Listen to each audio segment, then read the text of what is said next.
මගේ යාළුවා හැමෝම අමතර පන්ති වලට යනවා. මම විතරක් යන්නේ නැත්තේ ඇයි? පුතාගේ තාත්තා පුතාව ඉස්කෝලේට දාගත්තේ කොච්චර දුක් විඳලාද මගේ පුතේ. තාත්තට සල්ලි තිබ්බනම් මගේ පුතා කැමති හැම පන්තියකටම දාලා උගන්වනවනේ. මට පන්ති යන්න ඕනේ නෑ අම්මේ. අනිත් හැමෝම ඉන්ටර්වල් වෙලාවට කැන්ටිමෙන් කන්නේ. මං විතරක් බලන් ඉන්නවා. යාළුවෝ මට විහිළුත් කරනවා. මට ඒ වෙලාවට ගහන්න තරම් කේන්ති. අර පවන් තමයි මට හිඟන පෙට්ටිය කියලා හිට් ගහන්නේ. කමන්නේ පුතේ කියන අයට කියන්න දෙන්න. මගේ පුතා කවදා හරි හොඳ තැනකට යන්න ඕන. මාව නැතත් කවදක හරි තාත්තව හොඳට බලා ගන්න පුතේ. වාර විභාගෙත් ළඟම එනවා. පුතා පන්තියේ පළවෙනිය වෙන්න ඕනේ. පුතාට පුළුවන් උපරිමෙන් ලියන්නකෝ පාඩම් කරලා. කවදාවත් ලකුණු අඩු වුණා කියලා තාත්තා ගහලා බැලලා නෑ මගේ පුතාට. ඒත් මගේ පුතා හැමදාම පන්තියේ පළවෙනිය වෙනවා. මේ පාරත් හොඳට ලියන්න ඕන. මම ඔය එකට බය නෑ අම්මි. මම කවදා හරි ලොකු වෙලා ડોක්ටර් කෙනෙක් වුණාම එයිනේ මගේ ළඟට හැමෝම බෙහෙත් ගන්න. එදාට මම පෙන්නනවා මං කවුද කියලා. එතකොට බලා ගන්න පුළුවන් කවුද හිඟන්නේ. පුතා ડોක්ටර් කෙනෙක් වුණාම මමත් එන්නම් බෙහෙත් ගන්න මැනිකගෙන්.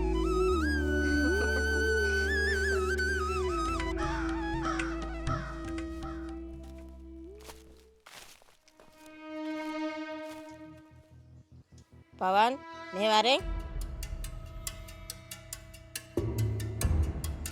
අල්ලපුවත් එකට වඩා ලකුණක් හරි වැඩියෙන් ගන්න ඕන මේ පාර.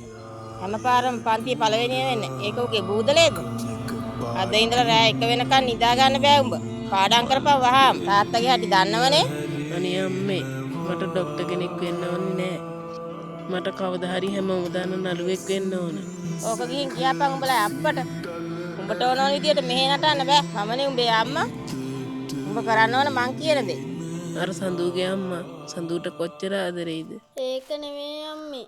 අපේ පන්ති බාර ටීචර් කිව්වා අමතර පන්ති යන්න ඕනේ නෑ. මනස ලස්සන උණු තැන අධ්‍යාපනය උනත් හරි ලස්සනට පිළිටනවා කියලා.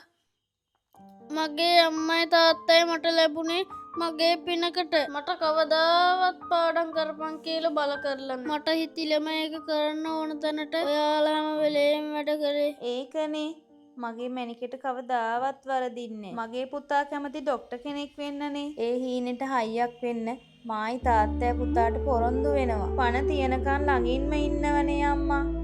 මගේ අම්මා කෙනෙක් ලබන්න මම කොච්චර පින් කරන්නේ නැද්ද අම්මේ.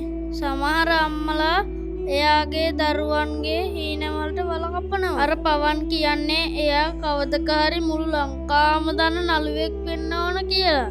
ඒත් මම නම් හිතන්නේ පුළුවන් වෙයි කියලා.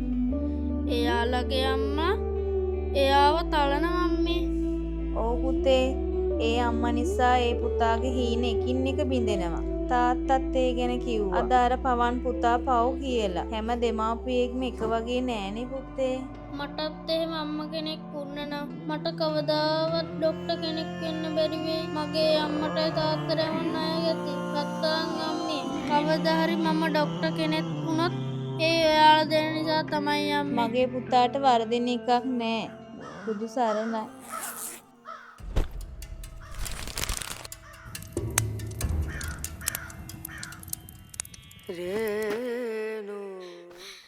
අම්මේ ප්‍රගති වාර්තාවත දුන්නා. මම මේ පාරක් පළවෙනි අම්මේ.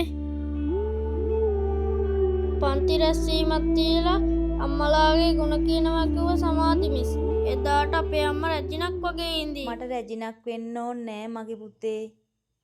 පුතා කවදා හරි රජෙක් වුණොත් ඇති. අම්මේ අර පවන් පව් නේද? එයා මේ පාරක් පන්තියේ අන්තිමයා. අනුන්ගේ ගැන අපිට වැඩක් නෑනේ පුතේ. ඊයේ ඩ්‍රාමා ප්‍රැක්ටිස් එකක් තිබුණා ඉස්කෝලේ. එයා ඒකෙනුත් පළවෙනිය වුණා. හොඳම නළුවා සහතිකෙත් ගත්තා අය. ඒත් එයා ඉස්කෝලේට යද්දි බස් එකට නගින හන්දියේ තියලා ඒ සහතිකේ උත්තරම පුච්චල දෑවා.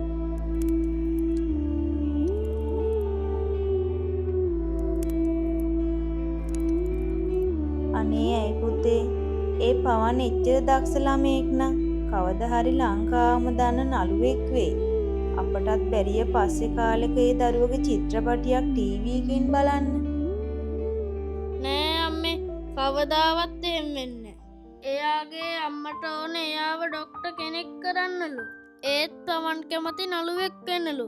එයා ඉස්කෝලෙදිත් ඒ ගැන හිත හිත වද විඳිමින් ඉන්නේ. අනේ පුතේ ඇයි